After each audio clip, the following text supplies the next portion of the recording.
ఆంధ్రప్రదేశ్ రాష్ట్ర సలహాదారుడు సజ్జల రామకృష్ణారెడ్డి గారు ఈరోజు సంచలన వ్యాఖ్యలు చేశారు. మీడియా ముఖంగా ఆయన మాట్లాడుతూ ఆంధ్రప్రదేశ్ రాష్ట్రంలోకి వస్తున్న కాంగ్రెస్ ప్రభుత్వంపై వైఎస్ షర్మిల వెనకాల ఉన్న వ్యక్తిపై కూడా సజ్జల రామకృష్ణారెడ్డి గారు ఈసారి చాలా ఘాటు రిప్లై ఇచ్చారు. అయితే ఆంధ్రప్రదేశ్ రాష్ట్ర రాజకీయాల్లోకి కాంగ్రెస్ అడుగు పెడుతున్న విషయం మనందరికీ తెలిసిందే. వైఎస్ షర్మిల తన పార్టీ వైఎస్ఆర్సీపీ పార్టీని విలీనం చేసి కాంగ్రెస్లోకి వెళ్ళిన సంగతి తెలిసిందే. అయితే ఏపీలోకి కాంగ్రెస్ వస్తుందని, తిరిగి కాంగ్రెస్ మళ్ళీ తమ ఓటు బ్యాంకు కోసం ప్రయత్నాలు జరిపే కార్యక్రమాలు మొదలుపెట్టిన తరుణంలో సజ్జల రామకృష్ణారెడ్డి గారు సంచలన వ్యాఖ్యలు చేశారు.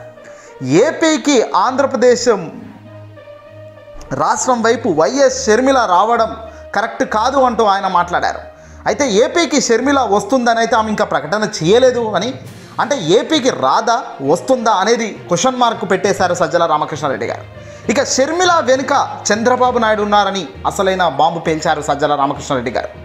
వాస్తవానికి చంద్రబాబు నాయుడు తెలుగుదేశం పార్టీ పెద్దలు నడిపిస్తున్న చక్రంలో బ్రదర్ అనిల్ నడుస్తున్నాడని క్లియర్గా కనబడుతుందని కూడా ఇక్కడ సజ్జల రామకృష్ణారెడ్డి గారు తెలిపారు. అసలు సీఎం రమేష్ ఫ్లైట్లో వీళ్ళు రావడం ఏంటి, బీటెక్ రవి వెళ్ళి ఎయిర్పోర్ట్లో బ్రదర్ అనిల్ను పరామర్శించడం అంట, ఇంతకన్నా సిల్లి మరొకటి ఉంటుందా అంటూ సజ్జల రామకృష్ణారెడ్డి గారు ఆరోపించడం జరిగింది.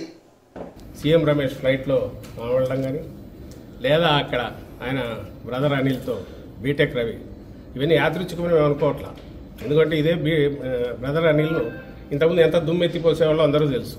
మీ అందరికి మీరే వాటన్నిటికీ అప్పుడు చేసేవారు.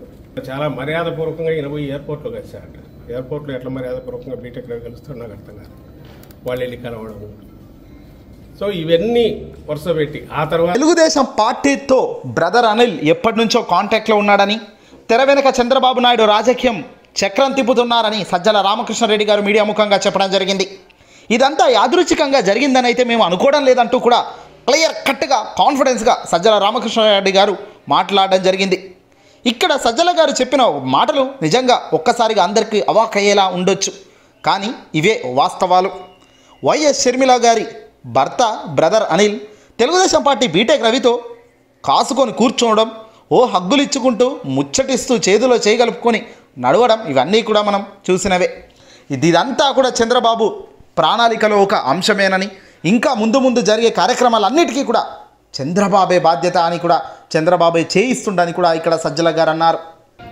సొంతంగా పార్టీ పెట్టుకోవడానికి కానీ, లేదా ఇంకో పార్టీలో చేరడానికి కానీ, ఒక్కసారి ఆమె రాజకీయ ప్రస్థానం మొదలయ్యాక షర్మిల మొదలైతే ఆమె ఇష్టం, అది ఆమె చూజ్ చేసుకోవడం వెళ్తారు. ఒకసారి వచ్చిన తర్వాత ఇక్కడికి వచ్చాక కాంగ్రెస్ పార్టీ నాయకులుగానే ఉంటారు, నాయకురాలుగా ఉంటారు. ఆమెకి ఇక్కడికి వస్తున్నట్టు కూడా ఇంతవరకు అనౌన్స్ చేయాలి. ఏపీ నుంచి అండమాన్ దాకా ఎక్కడైనా పనిచేస్తారు తెలియదు. ఒకవేళ వస్తే కాంగ్రెస్ పార్టీ నాయకురాలుగా వస్తారు. ఈరోజు అసలు కాంగ్రెస్ పార్టీ లేదు. మీరు దాని గురించి మమ్మల్ని అడగడం, దానికి మేము సమాధానం ఏమి ఇవ్వడం, దీంట్లో ఏదైనా కనపడితే చంద్రబాబు కుట్రకోణం కనిపిస్తుంది. ఆ రోజు నుంచి రాజశేఖర రెడ్డి గారి మరణం మీదే డౌట్స్ ఉన్నాయి కాంగ్రెస్ గారికి సంబంధించి.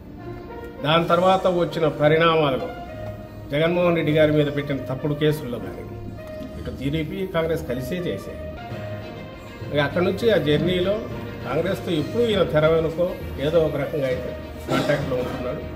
ఇప్పుడు కొత్తగా దానికి మళ్ళీ ఇంత జీవం పోసి జగన్మోహన్ రెడ్డి గారి మీద దుమ్ము ఎత్తిపోయించడం ఎట్లా, లేదా ఏదైనా ఓటు ఏదైనా ఉంటే కొంచెం లాగ్గలమానే ఉంటాయి ఇంపుకళ్ళ ఆశతో ఈరోజు ఈ ప్రయత్నాలు చేస్తున్నారు. ఖచ్చితంగా మొత్తం దాన్ని ఫెసిలిటేట్ చేసే దాంట్లో అది ఏ రకంగా డైరెక్ట్ వచ్చిందో కానీ మొత్తం మీద వచ్చి ఇది ఇట్లా జరిగితే ఆయన తనకేం కావాలనేది అందరి ద్వారా చేయించడానికి చేసే ప్రయత్నాల్లో అందులో తాజాగా ఇది కొత్తది ఇప్పుడు జరిగింది. కాంగ్రెస్లో షర్మిలమ్మ గారి ప్రవేశం అనేది ఇప్పుడు జరుగుతుంది, జరగబోయే డ్రామా కూడా. ఇక తాజాగా నారా లోకేష్ ఒక ట్వీట్ చేశాడు జగన్ను ఉద్దేశించి. తల్లిని నెట్టేశాడు, చెల్లెను ఆగం చేసిన వాడు అని జగన్ను ఉద్దేశించి ఇలా ట్వీట్ చేశారు. దీని పట్ల ఏం రియాక్ట్ అవుతారు అని సజ్జల గారిని రిపోర్టర్ అడిగిన ప్రశ్నకు సజ్జల గారు అయితే ధీటైన సమాధానం ఇవ్వడం అయితే జరిగింది. ఒకసారి వీడియోలో చూడండి.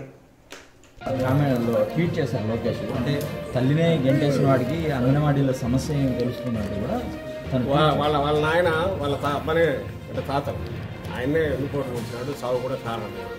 అతను వచ్చి ఈరోజు మాట్లాడాడు. అసలు మీ తాతను చంపింది ఎవడ్రా?